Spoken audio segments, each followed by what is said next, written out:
Викинг. Это остров Олух, сынок.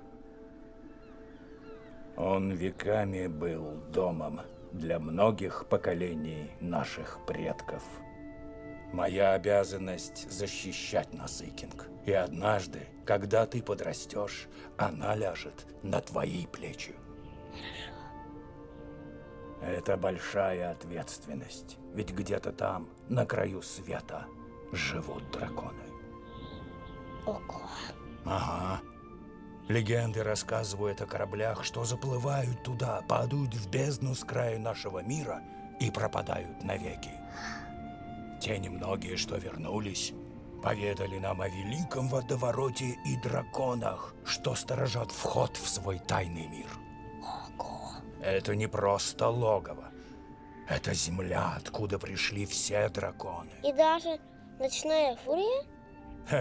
Особенно ночные фурии. Они такие страшные. Не бойся. Когда-нибудь я найду их логово, запечатаю его, чтобы викинги и драконы больше не воевали.